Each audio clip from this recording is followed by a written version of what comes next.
Dear students, आज के इस लेक्चर में फर्स्ट ईयर से हम concept of acid and basis पढ़ेंगे। इससे पहले हमने एसिड और बेसिस की बेसिक इंट्रोडक्शन को पढ़ा था। हमारे पास कंसेप्ट ऑफ एसिड और बेसिस में डिफरेंट थ्योरीज हैं इस सिलेबस के अंदर, जिसमें आपके पास अरेनियस है, ठीक है ना, लीविस है, और आपके पास फिर ब्रांस्टेड और लॉरी कंसेप्ट है। जिसमें आज हम सबसे पहले जो कंसेप्ट है वो आपके पास Arrhenius concept of acid and bases, इसको स्टडी करेंगे। ठीक है कि आपके पास ये कंसेप्ट या जो आपके पास अरेनियस थ्योरी है ये आपके पास एसिड और बेस के बारे में क्या कहती है, और फिर इसके एडवांटेजेस क्या है, और फिर इसकी लिमिटेशन क्या है, कहां कहां पर हम इसको अप्लाई कर सकते हैं और कहां पर इसको हम अप्लाई नहीं कर सकते हैं, मतलब किस हद तक ये अप्लाई किया जा सकता है। तो सबसे पहले हम देखते हैं Arrhenius concept of acid and base. ठीक है ना, तो नाम से जाहिर है, तो दिस कंसेप्ट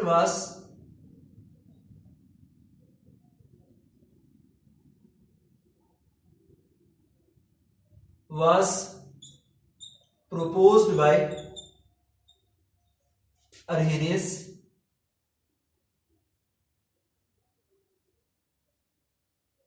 in 1887 या फिर कुछ बुक्स में लिखा होता है 1884। ठीक है ना, तो बहरहाल आपने इनको देखना है कि आपके पास एग्जैक्ट 1887 है या 1884 है। तो ये दोनों बाज बुक में ये लिखा हुआ है और बाज बुक्स में ये लिखा हुआ है, तो आपने इसको देखना है जरूर। ठीक है ना, तो अब इसके कंसेप्ट के मुताबिक अगर हम बात करते हैं एसिड की, ठीक है ना, तो क्या है आपके पास according to Arrhenius concept, acid आपके पास क्या होता है?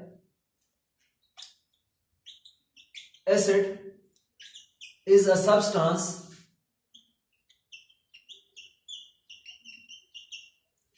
when dissolved in water it produces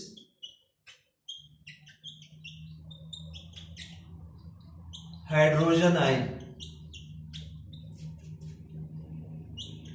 ठीक है ना, मतलब H पॉजिटिव आयन। तो इसको हम क्या बोल देते हैं? अरहेनियस कंसेप्ट के मुताबिक एसिड बोलते हैं। मतलब हर वो सब्सटेंस जिसको जब हम वाटर में डिसॉल्व करें और वाटर में डिसॉल्व करने पर वो क्या प्रोड्यूस करें? H प्लस आयन प्रोड्यूस करें, वाटर में डिसोसिएट हो जाए, तो उसको हम क्या बोलते हैं? अरहेनियस एसिड बोलते हैं। क्या बोलते हैं? अरहेनियस एसिड बोलते हैं। अगर हम एग्जांपल की बात करते हैं, लेट सपोज आपके पास HCl है, आपके पास HBr है, और आपके पास HI है, इसी तरह से आपके पास H2SO4 है, इसी तरह से आपके पास HNO3 है, इसी तरह से आपके पास H3PO3 है। ठीक है ना, ये सारे के सारे आपके पास ऐसे सब्सटेंसेस हैं जिसमें आपके पास हाइड्रोजन प्रेजेंट है, और जब हम इसको वाटर में डिसॉल्व करते हैं तो डिसॉल्व करने पर ही आपके पास हाइड्रोजन आयन देता है। ठीक है ना, इसी तरह से बच्चों फॉर एग्जांपल देखें, ये आपके पास सारे ऐसे कंपाउंड्स हैं ना जिसमें हर एक के पास हाइड्रोजन प्रेजेंट है, जिसमें क्या है? हर एक के पास हाइड्रोजन प्रेजेंट है। तो इसको मैं जनरली ऐसे लिख सकता हूं ना, HA। ठीक है ना, HA। तो HA is a general acid, किसी भी एसिड के लिए हम HA यूज कर सकते हैं। तो अरहेनियस के मुताबिक HA इस तरह लिखा जा सकता है कि इसमें आपके पास ऐसा कंपाउंड होगा जिसमें एक पार्ट आपके पास क्या होगा? हाइड्रोजन होगा, और जब हम इसी कंपोनेंट को या इसी सब्सटेंस को वाटर में डिसॉल्व करेंगे तो वाटर में डिसॉल्व करने पर ये क्या प्रोड्यूस करेगा? हाइड्रोजन आयन प्रोड्यूस करेगा। ठीक है ना, क्या प्रोड्यूस करेगा? हाइड्रोजन आयन प्रोड्यूस करेगा। तो हर वो सब्सटेंस अरहेनियस के मुताबिक जब हम इसको वाटर में डिसॉल्व करें और वो वाटर में डिसॉल्व करने पर हाइड्रोजन आयन प्रोड्यूस कर दे, तो ऐसे सब्सटेंस को हम क्या बोलते हैं? अरहेनियस एसिड बोलते हैं। क्या बोलते हैं? Arrhenius acid. तो आपके पास acid is a substance which when dissolve in water it produce hydrogen ion, तो उसको हम क्या बोलेंगे? अरहेनियस एसिड बोलेंगे। ठीक है ना, इसी तरह से हमने HCl की बात की, H2SO4 की बात की। ये सारे के सारे जितने भी एसिड्स हैं ये सारे के सारे क्या है? आपके पास अरहेनियस एसिड है। जैसे अगर मैं HCl की बात करता हूं तो HCl आपके पास एक सब्सटेंस है, ठीक है ना, जिसके पास क्या मौजूद है? Contain hydrogen. जिसके पास क्या है, हाइड्रोजन प्रेजेंट है। जब हम इसी सब्सटेंस को जिसके पास हाइड्रोजन प्रेजेंट है, इसको हम किस में डिसॉल्व कर दें, वाटर में डिसॉल्व कर दें। और जब हम इस सब्सटेंस को वाटर में डिसॉल्व करेंगे तो ये क्या प्रोड्यूस करेगा, ये टूट जाएगा आपके पास किसमें, H+ में, एक्वस सॉल्यूशन बनाएगा। और इसी तरह से आपके पास Cl नेगेटिव एक्वस, मतलब इसकी हाइड्रेशन होगी। तो आपके पास HCl एक ऐसा सब्सटेंस है जिसको हमने जब वाटर में डिसॉल्व किया है तो ये क्या प्रोड्यूस कर रहा है, हाइड्रोजन आयन प्रोड्यूस कर रहा है। तो इसको हम क्या बोलते हैं, अर्गेनियस एसिड बोलते हैं। अमूमी तौर पर आपके पास या H+ लिखा जाता है और या इसकी जगह पर हाइड्रोनियम आयन लिखा जाता है। तो ज्यादा सुटेबल होता है आपके पास हाइड्रोनियम आयन, क्योंकि हाइड्रोजन आपके पास फ्री फॉर्म में नहीं रहता वाटर में, या आपके पास हाइड्रोनियम आयन बना रहता है। तो एक ऐसा सब्सटेंस जो हाइड्रोजन आयन प्रोड्यूस करे या हाइड्रोनियम आयन प्रोड्यूस करे आपके पास, इसको हम क्या बोलते हैं, एक्वस सॉल्यूशन में इसको एसिड कहा जाता है। इसी तरह से अगर हम H2SO4 को देखते हैं, तो जब H2SO4 को डिसॉल्व किया जाता है वाटर के अंदर, अभी एक ऐसा सब्सटेंस है जिसके पास हाइड्रोजन है, और जब हम इसको वाटर में डिसॉल्व करते हैं तो ये क्या प्रोड्यूस करता है, हाइड्रोजन प्रोड्यूस करता है। और इसके साथ क्या प्रोड्यूस करता है, SO4 - 2 एक्वस, ये प्रोड्यूस करता है। क्योंकि दो हाइड्रोजन है तो यहां पर आपके पास H+ लिखेंगे। तो H2SO4 या sulphuric acid is a substance जिसको जब हम वाटर में डिसॉल्व करते हैं तो ये क्या प्रोड्यूस करता है, हाइड्रोजन आयन प्रोड्यूस करता है, इसलिए हम इसको क्या बोलते हैं, एसिड बोलते हैं। इसी तरह से बच्चों आपके पास HNO3 है, तो ये भी एक ऐसा सब्सटेंस है जिसके पास हाइड्रोजन है, और जब हम इसी सब्सटेंस को वाटर में डिसॉल्व करेंगे तो वाटर में डिसॉल्व करने पर ये क्या प्रोड्यूस करेगा, हाइड्रोजन आयन प्रोड्यूस करेगा, साथ में आपके पास NO3- एक्वस बन जाएगा। तो ये भी हाइड्रोजन आयन दे रहा है, लिहाजा इसको भी हम क्या बोलेंगे, एसिड बोलेंगे। तो अर्गेनियस कंसेप्ट के मुताबिक हर वो सब्सटेंस जिसको जब हम वाटर में डिसॉल्व करें और वाटर में डिसॉल्व करने के बाद वो हाइड्रोजन आयन दे, उसको हम क्या बोलते हैं, इसको हम क्या बोलते हैं, अर्गेनियस एसिड बोलते हैं। ठीक है ना। या अर्गेनियस एसिड को हम ये भी बोल सकते हैं which increases H+ ion concentration in water या in aqueous solution, जो वाटर में क्या करता है, हाइड्रोजन आयन की कंसंट्रेशन को इंक्रीज करता है, तो इसको हम क्या बोलते हैं, अर्गेनियस एसिड बोलते हैं। और अगर हम बेस की बात करते हैं तो बेस आपके पास क्या होता है, अर्गेनियस के मुताबिक हर वो सब्सटेंस जिसके पास हाइड्रोक्सिल ग्रुप हो, और जब हम इसको वाटर में डिसॉल्व करेंगे तो वाटर में डिसॉल्व करने पर वो क्या प्रोड्यूस करे, हाइड्रोक्सिल आयन प्रोड्यूस करे, तो उसको हम क्या बोलेंगे, अर्गेनियस बेस बोलेंगे। उसको हम क्या बोलेंगे, अर्गेनियस बेस बोलेंगे।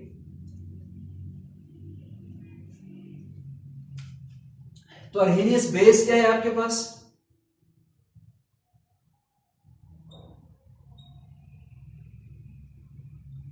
या अर्गेनियस के मुताबिक आपके पास बेस क्या होता है,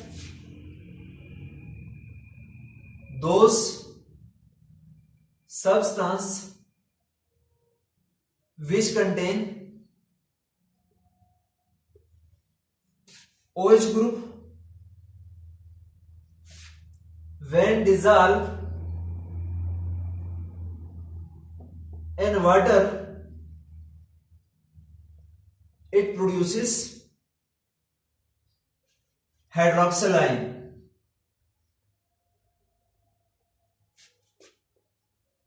ठीक है ना, जो क्या करता है, हाइड्रोक्सिल आयन प्रोड्यूस करता है।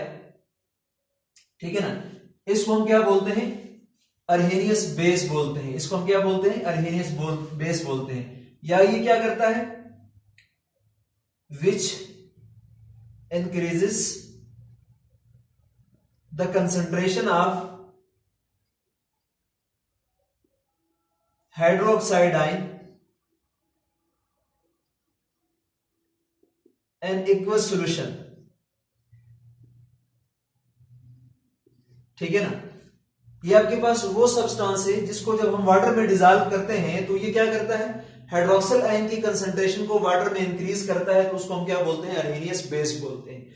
जैसे फॉर एग्जांपल अर्गेनियस बेस को हम रिप्रेजेंट कैसे करते हैं, जनरली इसको BOH से रिप्रेजेंट किया जाता है, क्योंकि ये एक ऐसा सब्सटेंस होता है जिसमें आपके पास हाइड्रोक्सिल ग्रुप होना मस्ट है अर्गेनियस के मुताबिक, और जब हम इसी सब्सटेंस को वाटर में डिसॉल्व करेंगे तो ये क्या प्रोड्यूस करेगा, हाइड्रोक्सिल आयन प्रोड्यूस करेगा। जैसे मेरे पास है BOH, जब इसको मैं वाटर में डिसॉल्व करूंगा तो ये प्रोड्यूस करेगा आपके पास क्या, OH- और प्लस आपके पास, ठीक है ना, B+ एक्वस।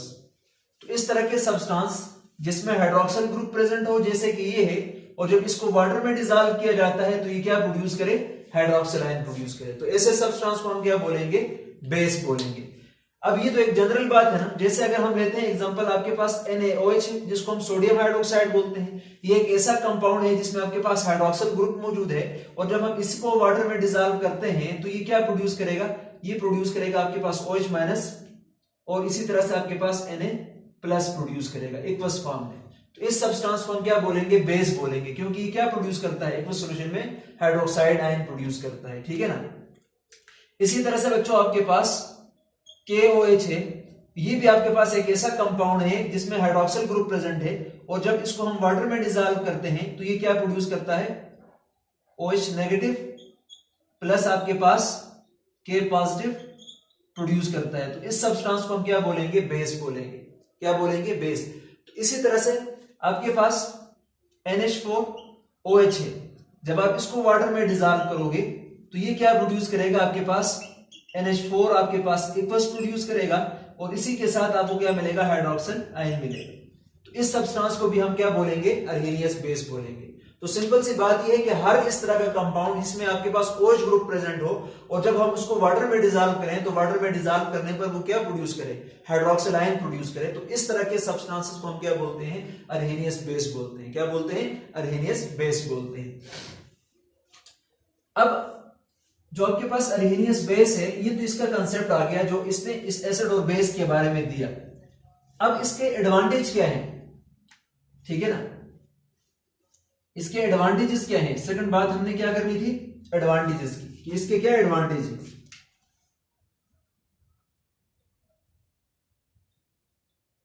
ठीक है ना, इसके एडवांटेज क्या है, by the help of Arrhenius theory of acid and base we can explain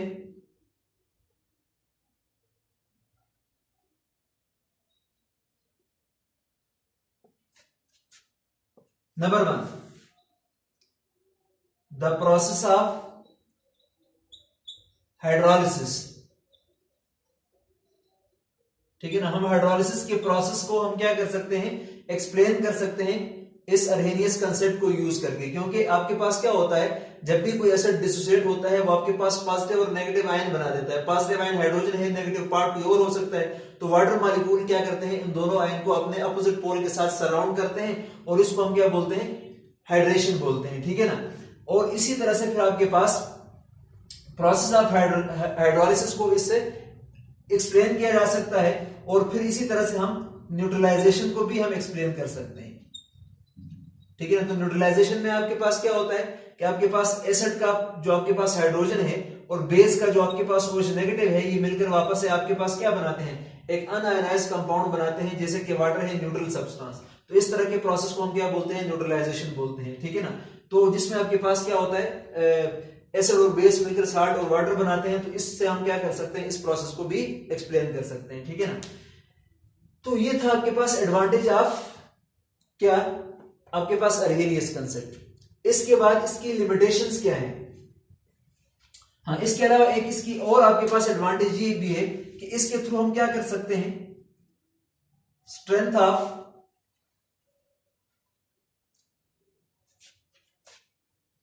acid and base, ये भी हम बता सकते हैं। ठीक है ना।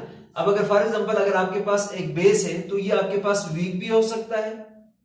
ठीक है ना। और ये बेस आपके पास स्ट्रॉन्ग भी हो सकता है।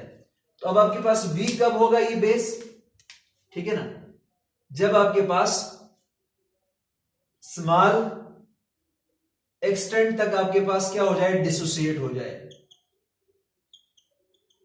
ठीक है ना। या हम ये कह सकते हैं आपके पास जो OH है इसकी कंसंट्रेशन क्या हो, कम कंसंट्रेशन में प्रोड्यूस करे तो उसको हम क्या बोलते हैं, वीक एसिड बोलते हैं, वीक बेस बोलते हैं। इसी तरह से अगर हम बात करते हैं स्ट्रॉन्ग की, तो आपके पास क्या होता है, high concentration of OH ion produce करता है, तो उसको हम क्या बोलते हैं, स्ट्रॉन्ग एसिड बोलते हैं। इसी तरह से स्ट्रॉन्ग बेस बोलते हैं। इसी तरह से अगर हम एसिड की बात करते हैं तो एसिड भी आपके पास स्ट्रॉन्ग हो सकता है, ठीक है ना, और आपके पास वीक हो सकता है। अब स्ट्रॉन्ग एसिड आपके पास क्या होता है, अर्हेनियस के मुताबिक which produces high concentration of hydrogen ion. जो हाइड्रोजन आयन की ज्यादा कंसेंट्रेशन प्रोड्यूस करेगा वो स्ट्रॉन्ग एसिड होगा, और आपके पास low concentration of hydrogen ion produce करेगा तो वो आपके पास क्या कहलाएगा, वीक एसिड कहलाएगा। तो इस तरह से अर्हेनियस कंसेप्ट को यूज करके हम स्ट्रेंथ ऑफ एसिड और बेस को भी बता सकते हैं। लेकिन ये फेल कहां पर होता है, इसकी लिमिटेशन क्या है, ठीक है ना, इसकी लिमिटेशन क्या है।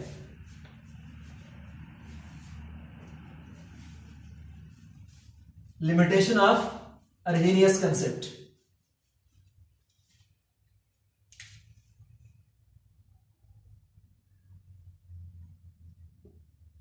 तो जब हम लिमिटेशन की बात करते हैं तो ये आपके पास इट इज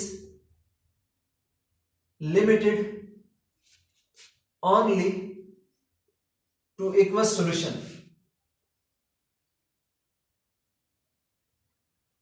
ठीक है ना। ये जब भी एसिड और बेस को एक्सप्लेन करेगा तो एक्वस सॉल्यूशन में ये करेगा, एक्वस मीडियम में करेगा, और नॉन एक्वस मीडियम में ये फेल हो जाता है,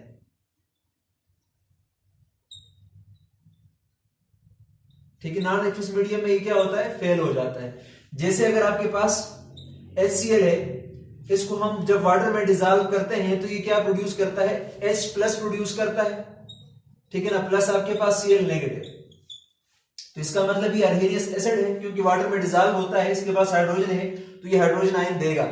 लेकिन अगर हम इसको इस पे बात करते हैं, HCl है और इसको हम यहां पर यूज करते हैं नॉन एक्वस में, ठीक है ना, मतलब अगर आपके पास बेंजीन है या कोई अदर लिक्विड है जो कि नॉन पोलर है, इसमें अगर हम एसिड को डिसॉल्व करते हैं तो इसमें ये डिसोसिएट नहीं होता, तो आपको क्या मिले, यहां पर हाइड्रोजन आयन भी नहीं मिलेगा। तो अब नॉन एक्वस मीडियम में हम इसको अप्लाई नहीं कर सकते हैं, ये सिर्फ आपके पास लिमिटेड होता है कहां तक, आपके पास एक्वस मीडियम तक, एक्वस सॉल्यूशन तक महदूद होता है, इससे बाहर हम इसको कहीं पर अप्लाई नहीं कर सकते। मतलब वाटर आपके पास एक रिक्वायरमेंट है, ठीक है ना, कि वाटर होगा तो हम इसको एसिड या बेस बोल सकते हैं, ठीक है ना। जब वाटर नहीं होगा तो हम एसिड बेस को एक्सप्लेन नहीं कर सकते। मतलब नॉन एक्वस मीडियम में ये फेल हो जाता है, सिर्फ आपके पास लिमिटेड है एक्वस मीडियम तक।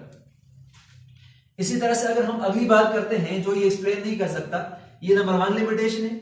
और नंबर 2 लिमिटेशन की अगर हम बात करते हैं तो आपके पास जैसे आपके पास CO2 है, जैसे आपके पास SO2 है, ठीक है ना, जैसे आपके पास क्या है जी, NH3 है, ठीक है ना। पहले एसिड की बात करते हैं, चलो, ठीक है ना। अब आपके पास सिंबल से अगर बात मैं करूं तो ये आपके पास क्या है,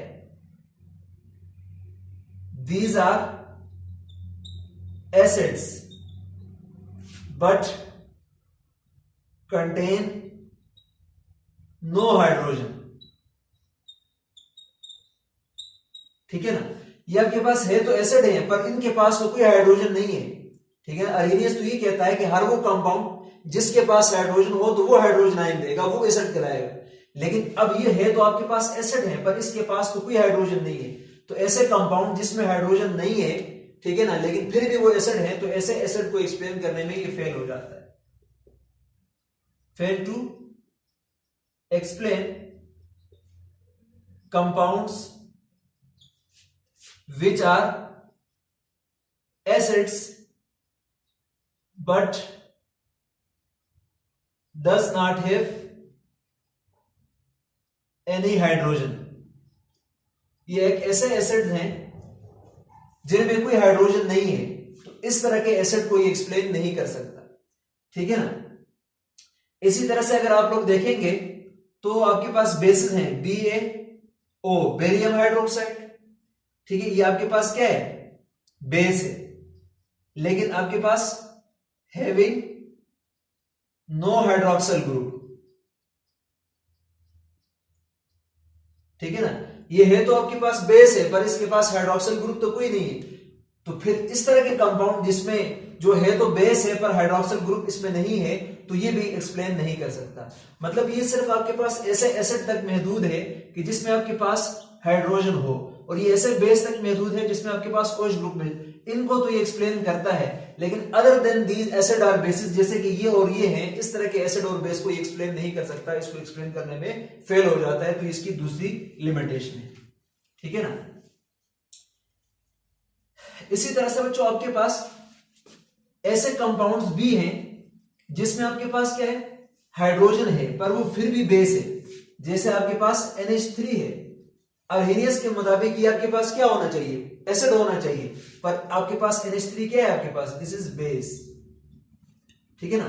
तो ये आपके पास ऐसा कंपाउंड है विच कंटेन हाइड्रोजन, ठीक है ना, but it does not produce hydrogen ion,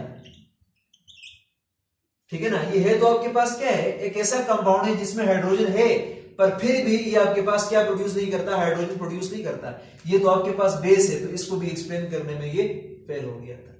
तो बच्चों ये आपके पास इसकी कुछ लिमिटेशंस हैं जो ये एक्सप्लेन नहीं कर सका, ठीक है ना। तो इसी को हम इसकी क्या बोलते हैं, ड्रॉबैक्स या लिमिटेशन बोलते हैं। तो आज हमने क्या पढ़ा, कंसेप्ट ऑफ एसिड में या बेसिस में हमने सबसे पहले अर्हेनियस कंसेप्ट पढ़ा कि इस अर्हेनियस कंसेप्ट को आपके पास 1884 में या 1887 में अर्हेनियस ने प्रपोज किया। इसके मुताबिक एसिड वो सब्सटेंस होता है जिसके पास हाइड्रोजन हो और वाटर में जब हम इसको डिसॉल्व करें तो वो हाइड्रोजन आयन दे, और बेस वो सब्सटेंस होता है जिसके पास हाइड्रोक्सिल ग्रुप हो और वाटर में डिसॉल्व करने पर वो क्या प्रोड्यूस करेगा, OH नेगेटिव आयन प्रोड्यूस करेगा, तो उसको हम क्या बोलेंगे, बेस बोलेंगे, ठीक है ना। फिर हमने इसकी जो एडवांटेज है उसकी बात की कि भाई हम हाइड्रोलिसिस को, न्यूट्रलाइजेशन को हम या हाइड्रेशन को हम इसमें एक्सप्लेन कर सकते हैं। आपके पास स्ट्रेंथ ऑफ एसिड और बेस को इसके थ्रू एक्सप्लेन किया जा सकता है, ठीक है ना। एसिड बेस की आइडेंटिफिकेशन हम इसके थ्रू कर सकते हैं एक्वस मीडियम में रहते हुए। इसी तरह से फिर हमने लास्ट में बात की इसकी लिमिटेशन की कि बहुत सारे एरियाज ऐसे हैं जहां पर ये फेल हो जाता है। जैसे ऐसे कंपाउंड जिसमें हाइड्रोजन नहीं है फिर भी वो एसिड है, ऐसे कंपाउंड जिसमें हाइड्रोक्सिल ग्रुप नहीं है फिर भी वो बेस है, इसको एक्सप्लेन करने में फेल हो जाता है। नॉन एक्वस मीडियम में एसिड बेस को एक्सप्लेन नहीं कर पाता। इसी तरह से ऐसे कंपाउंड जिनमें हाइड्रोजन है लेकिन फिर भी वो बेस है, इसको भी एक्सप्लेन नहीं कर सकता। तो ये इसकी लिमिटेशन थी जो आपके पास टोटल अर्हेनियस के बारे में थी। तो बच्चों शुरू से लेकर इन तक जरूर देखना है। इसी के साथ थैंक यू वेरी मच।